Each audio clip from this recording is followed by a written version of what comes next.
सो के तो मैं नाइट में जाग कर मैं सुंदर मोटिवेशन पाया। और बाकी क्वेश्चन प्रैक्टिस के लिए सब बुक रखे थे। ये जैसे ईएससी का था, यूथ का था, फिर बहुत सारा बुक। और बाकी जीएसओ सॉल्यूशन से ही करते थे। आपका जैसे आप तो मेनली फ्लूइड किए हैं, थर्मोडायनेमिक्स से पावर प्लांट है, मीनू मैम का प्रोडक्शन था। हीट वाला में है शायद। He knows यहाँ से भी ले लो, वहाँ से भी ले लो। क्या है कि जॉब करना ठीक है, रात जाग रहे हैं, लेकिन घर आ रहे हैं, फैमिली के साथ है। Just take your decision according to that। 20 साल बाद आप अपने आप को कहाँ देखना चाहते हो, अपनी लाइफ कैसे देखना चाहते हो? क्योंकि मुझे ऐसा लगता है मैम, मैं ये पर्सनली भी बता रही हूँ कि फैमिली को तो देखो, अपनी वाइफ और बच्चों को लेकर। Good afternoon ma'am.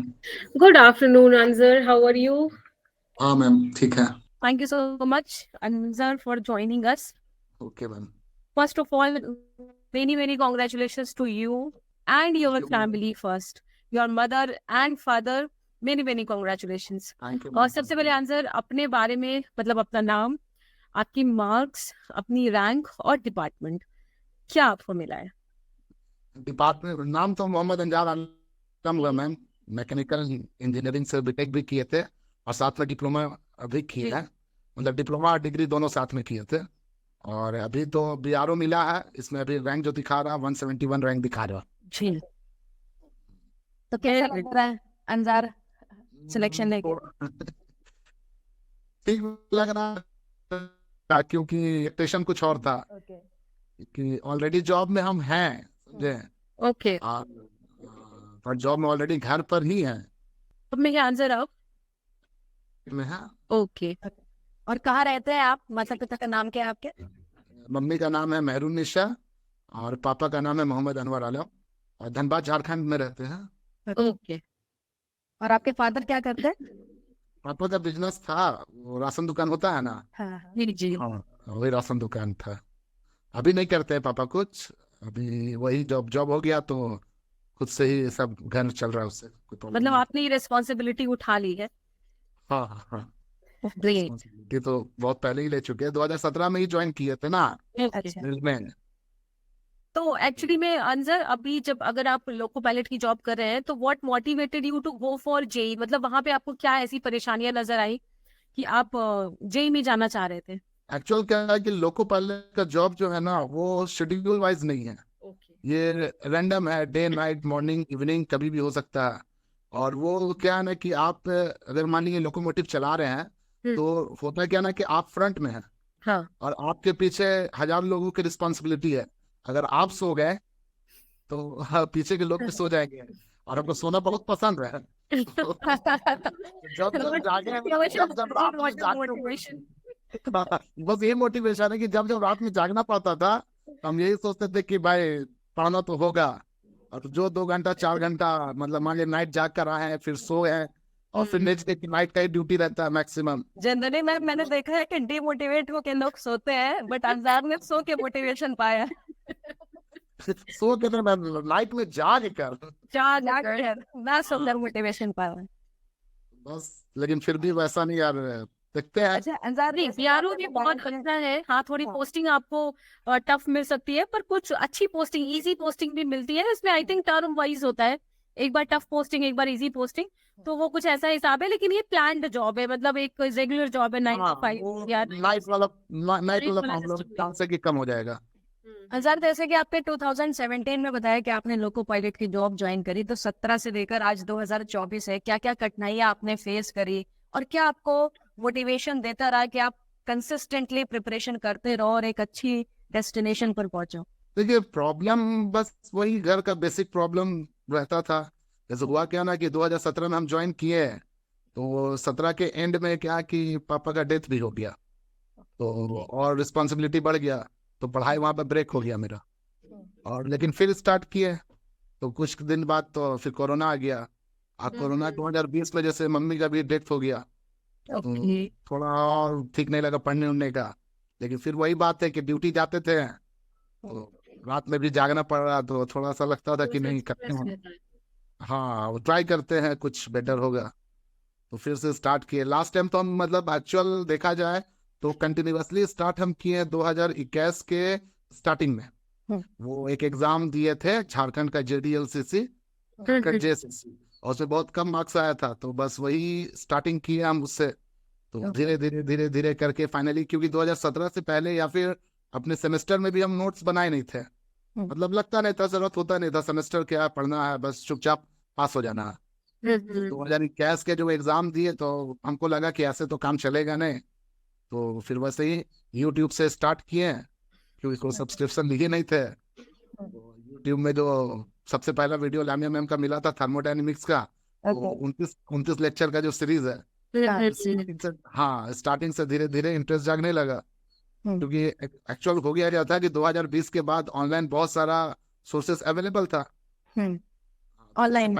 हाँ थर्मोडायनेमिक्स किया, अब जैसे पावर प्लांट का क्वेश्चन बनता ही नहीं था, हाँ पावर प्लांट का क्वेश्चन देख के डर जाते थे, बट धीरे धीरे करने के बाद क्वेश्चन बनने लगा, इंटरेस्ट जागने लगा।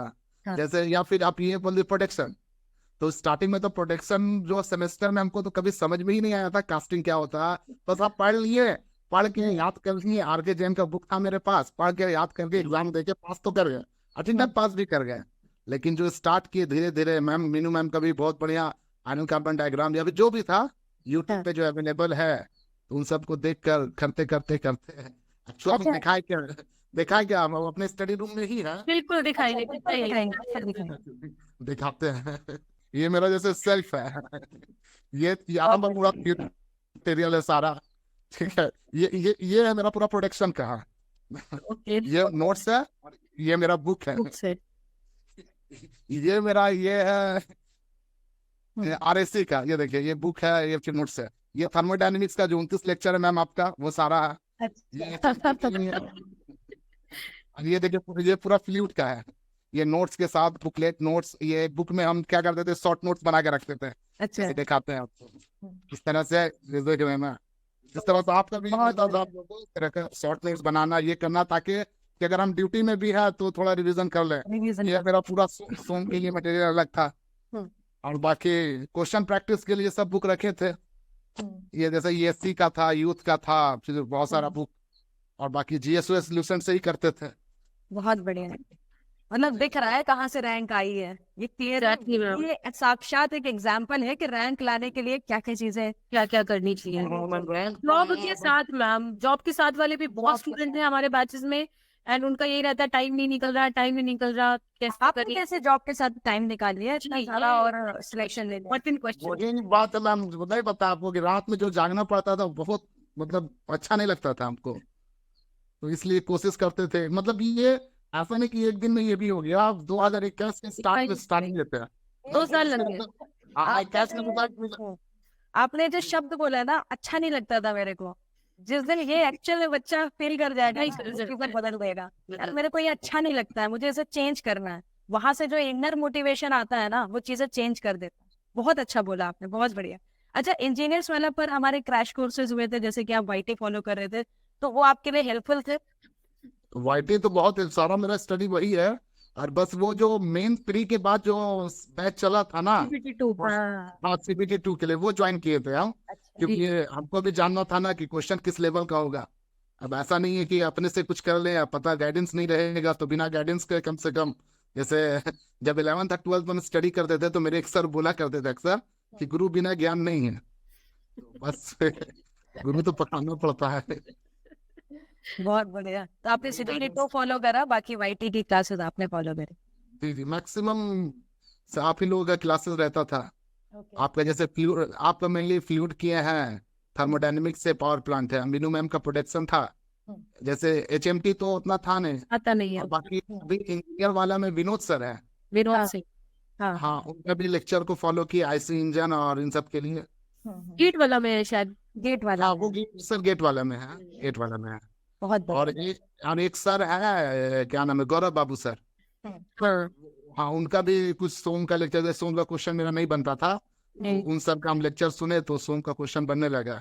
और गेट वाला में ही actually he is very smart, like he knows, यहाँ से भी ले लो, वहां से भी ले लो, लेकिन यही होना भी चाहिए, यही होना चाहिए। स्मार्टनेस के साथ जब प्रिपरेशन होती है ना, तो रिजल्ट आता है, फिर एक्शन थोड़ा सेल्फी हो जाओ, जहाँ से जो मिल रहा है ले लो, सिलेक्शन ले लो, बाकी सब बात बन जाएगा। हाँ, बहुत स्मार्टनेस के साथ आपने चीजों को कवर करा और बहुत अच्छा रिजल्ट लेके आया, तो बड़ी खुशी सी हो रही है आपको। अच्छा, हमारे जो हाँ, आप क्या बोल रहे थे बताइए। मतलब वही हमको जानना था, इसलिए कल हम आपको मैसेज किए थे कि क्या आप करना चाहिए। जैसे लोको पायलट हम घर पर हैं, क्या है कि जॉब करना ठीक है, रात जाग रहे हैं लेकिन घर आ रहे हैं, फैमिली के साथ है, भाई है बहन है ये सब है। अब वहां चल जाएंगे तो फिर अकेले रहना पड़ेगा, लेकिन हाँ सोने मिल जाएगा। वही मीनू सोच मैम, रहे आप क्या हैं। सजेस्ट करना चाहेंगे? आपकी फैमिली शादी हुई है आंसर आपकी? हाँ हाँ, शादी हो गई है, वाइफ है। तो मुझे ऐसा लगता है कि आपको ना लॉन्ग टर्म के बारे में सोचना चाहिए कि आज से 20 साल बाद आप क्या प्रोजेक्ट करना चाहते हो लाइफ से। Just take your decision according to that. 20 साल बाद आप अपने आप को कहाँ देखना चाहते हो, अपनी लाइफ कैसे देखना चाहते हो। क्योंकि मुझे ऐसा लगता है मैम, मैं ये पर्सनली भी बता रही हूँ कि फैमिली को तो देखो, अपनी वाइफ और बच्चों को लेके आप जा सकते हो, राइट। और भाई बहनों की तो अपनी फैमिली हो जाएगी, आज नहीं तो कल, राइट। आज नहीं है वो ठीक है, वो कल हो जाएगी, कल उनकी भी शादियां हो जाएंगी, उनके भी घर परिवार हो जाएगा। तो 20 साल बाद आप किस जोन में है वो को अच्छे से आराम से 10 दिन बैठ के सोचिए और फील करिए उस सिचुएशन को। उसके बाद डिसीजन लीजिए, वो आपका डिसीजन होना चाहिए, वो ड्राइव नहीं होना चाहिए किसी से भी। फैमिली कोई मजबूरी ना बने तो अच्छा है। एक बड़ा भाई भी है, एक छोटा भाई भी है, वो भी तैयारी कर रहा है। फैमिली को मजबूरी मत बनाइएगा, फैमिली को अपना स्ट्रेंथ बनाइएगा और उसके बिहाफ पे आप डिसीजन लीजिएगा कि आपको क्या करना है। बिल्कुल। कि मैम सोचते हैं, वही सोच रहे हैं अभी। और एक बात और, सुनना सबकी, सब लोग अपने अपने हिसाब से ही आपको गाइडेंस देंगे, लेकिन करिएगा वही जो आप अपने आप को 20 साल बाद देखना चाहते हैं, जैसे भी देखना चाहते एक्चुअल जानते हैं हैं। हमको पढ़ाने का भी बहुत बढ़िया शौक है, मतलब अच्छा लगता है। क्योंकि जॉब में आने से पहले हम बच्चों लोगों को ट्यूशन भी देते थे, लेकिन अब इस ड्यूटी में आने के बाद वैसा नहीं मिल पाता। तो मेरा टारगेट था कि अगर CPWD या मेस में अगर जाएंगे तो बहुत सारा अपॉर्चुनिटी मिलेगा, बट देखते हैं। नहीं यार वो एक बहुत ही रेप्यूटेड जॉब है, उसको आप डिनाई नहीं कर सकते। गवर्नमेंट ऑफ इंडिया में जाना, बीआरओ में वर्क करना, वो एक बहुत ही रेप्यूटेड बात है। पर डिसीजन अब इस बात का है कि आप अपने आप को कैसे प्रोजेक्ट करना चाहते हो 20 साल बाद, 30 साल बाद, कैसे रिटायर होना चाहते हो। और मुझे ऐसा लगता है भाई बहन है आपके, तो आप वैसे ही इतना तो मतलब मुझे लगता है वो भी सेटल हो ही जाएंगे और फैमिली के साथ आप रह सकते हो। सो दैट टोटली डिपेंड्स कि आप कैसे प्रोजेक्ट कर रहे हो। और इसीलिए मैंने बोला कि मीनू मैम इसका आंसर दे, क्योंकि मीनू मैम खुद मैरिड है। नहीं मैम, बेटर। मैं आप बिलीव नहीं करोगे, लोग बोलते हैं कि मैम आपने SSCJ क्यों छोड़ दिया 2017। और बहुत लोगों ने तो बीच में सवाल भी उठाया, सिलेक्शन हुआ था कि नहीं हुआ था। जब आई जाके लिस्ट देख लो ना 2017 की, मीनू उतना मिल जाएगा, उसमें सोचने की इतना कहने की क्या बात है। मैम मेरा भी SSCJ छोड़ने का रीजन सिर्फ इतना ही था, क्योंकि जो मेरी फैमिली है इनका भी जॉब है, तो मतलब अमित का भी जॉब है, तो हम अलग अलग रहते, बहुत मुश्किल होता वो सिंक्रोनाइजेशन बना के बैठा पाना। तो इस वजह से आई डिसाइडेड, और टीचिंग मुझे बहुत प्यारी लगती है। और उस समय पे मुझे एक ऐसा मुकाम भी मिल गया कि मैं पढ़ाने लग गई थी अच्छा खासा। तो मुझे ये लगा कि नहीं यार, I should go with teaching. But हाँ, एक तरफ से मैंने सेफ्टी भी देखी कि हाँ ऐसा है कि कल को अगर मैं कुछ भी नहीं करूंगी तब भी ऐसा नहीं होगा कि मेरे जो बच्चे हैं या घर वाले हैं भूखे रह जाएंगे, because there is something to help in that. तो मेरा वो एक रीजन था ये करने का, एंड आई रियली मतलब I am delighted to take that decision at that time, क्योंकि मेरी फैमिली को वो पसंद नहीं आया था, specially my father. He was not liking my decision, he was like नहीं, सरकारी नौकरी में होना चाहिए, और तुम सरकारी नौकरी नहीं करोगी, इतना पढ़ने के बाद नहीं करोगी। तो पर आज वो कहते हैं कि बहुत अच्छा डिसीजन था, क्योंकि फिर एक फैमिली सिस्टम जब आप क्रिएट करते हो वो आप नहीं कर पाते। मतलब उनकी भी जॉब है, मेरी भी होती, तो फिर वो अलग अलग रहना, आप शादी करके 1000 किलोमीटर दूर रह रहे हो, उस बात का क्या मतलब है। तो आई थिंक हाँ, ये आपको अपना पर्सनल 20 डिसीजन साल के बाद आप कहाँ देखना चाहते हो, एंड प्लीज अपना डिसीजन अपने हिसाब से लेना, कोई ड्राइव नहीं करना चाहिए किसी से नहीं। सुनिए सबकी, पर डिसीजन आपका होना चाहिए, because you have to live your life. आपको अपनी लाइफ जीनी है, आप कैसे जियोगे, आप अपने आप को कैसे देखोगे, आप अपने आप को, क्योंकि यार जब तक मैम, अब हम देखिए 24 घंटा है, आप और मैं, हम लोग 12 घंटा इसी सेक्टर पे काम कर रहे हैं। अगर 12 घंटा हमें खुशी नहीं देगा ना, so we can not satisfied life. आप कहीं ना कहीं रोते रहोगे, जैसे ये कह रहे हैं कि मुझे सेटिस्फेक्शन नहीं था, मुझे नींद आ रही थी, मुझे अच्छा नहीं लग रहा था। तो अब वो भी वही प्रॉब्लम है। जैसे एग्जांपल के तौर पे नाइट ड्यूटी करना है, और नाइट एक्चुअल होता है क्या ना, फुल नाइट ड्यूटी हो जाता है, 10 बजे रात से शुरू होगा और सुबह 6 बजे। तो अगर आपको फुल नाइट जागना है तो कम से कम एटलीस्ट 5 to 6 आवर्स सोना होगा। सोना पड़ेगा। अब होता है क्या था कि आपको 3 बजे दोपहर सोना, तो इस वजह से भी वो चीज तो प्रॉब्लम है। अब कुछ क्वेश्चंस मैं स्ट्रैटेजी से रिलेटेड भी पूछना चाहूंगी, क्योंकि नो डाउट 2024 के स्टूडेंट्स भी आपको देख रहे होंगे, तो आप उनको क्या सजेस्ट करना चाहोगे कि किस तरीके से प्रिपरेशन करनी चाहिए? बिकॉज मैकेनिकल में जनरली स्टूडेंट जल्दी डिमोटिवेट हो जाते हैं, कट ऑफ देख के डर जाते हैं। तो आपने अपने आप को किस तरीके से मोटिवेटेड रखा वो तो आपने बताया, बट मोटिवेशन के बाद फाइनली हार्डवर्क ही काम आता है। तो किस तरीके से एक बच्चे को हार्डवर्क करना चाहिए कि वो 2024 में सिलेक्शन ले लें? अगर अपने अकॉर्डिंग हम एक स्टूडेंट को बताना चाहे ना मैम, तो उनको यही चाहिए कि पहले अपना कॉन्सेप्ट क्लियर करें, क्योंकि मेजोरिटी ऑफ द स्टूडेंट चाहते हैं कि हम क्वेश्चंस बना लें, तो हाँ। बहुत सारा कॉन्सेप्ट पहले कोई कॉन्सेप्ट काम क्लियर कर रहे करें। हैं। हाँ, और कॉन्सेप्ट को फिर वो एक शॉर्ट नोट स्टेप से बना लें, क्योंकि ऑलरेडी जैसा हम आपको दिखाए कि हम अपना छोटा छोटा एक कॉपी भी रखे हुए थे शॉर्ट नोट्स के लिए। और क्योंकि क्विक जब तक वो क्विक रिवीजन नहीं कर पाएंगे ना, तो पूरा पेपर को याद रखना बहुत मुश्किल होगा। सही बात है। और अगर डीमोटिवेट तो नहीं होना चाहिए, क्योंकि अगर आप गोल को फिक्स किए हैं तो सिर्फ वो लाइक जैसे हम महाभारत में देखते हैं ना कि अर्जुन से पूछा जाता है कि क्या दिख रहा है, तो उनके भाई बोलते हैं कोई पेड़ दिख रहा, कोई चिड़िया दिख रहा, लेकिन अर्जुन का कहना हमको तो सिर्फ आंख दिख रहा है। तो आपको गोल को वैसे ही रखना होगा, जिस बिल्कुल उस तरह से हम भी रखते थे। नाइट ड्यूटी करके आने के बाद भी, सोने के बाद भी 4 घंटा 6 घंटा, और मान लीजिए जो बच्चे अभी दिन भर पढ़ रहे हैं तो उनके पास तो बहुत टाइम होगा। तो अपने गोल को एकदम टारगेट रखना होगा, डिमोटिवेट होने से काम चलेगा नहीं। क्योंकि जब तक गोल पे अगर आप टारगेटेड नहीं रहिएगा, और गोल को टारगेट करने के लिए आपको एकदम स्मूथ पाथ लेना होगा, और उसका बेस्ट तरीका वही है, बार बार रिवीजन, क्विक रिवीजन, और कॉन्सेप्ट क्लियर कीजिए।